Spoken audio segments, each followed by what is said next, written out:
Mr. Carello, I think.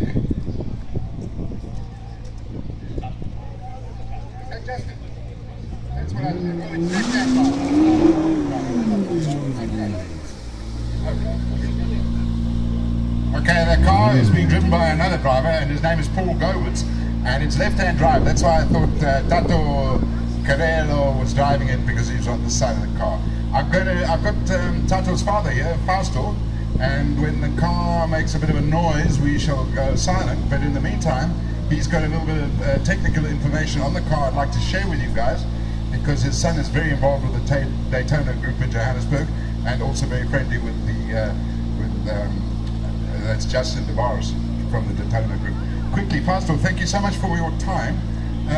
He's getting into the 541 mode there, so we just wait for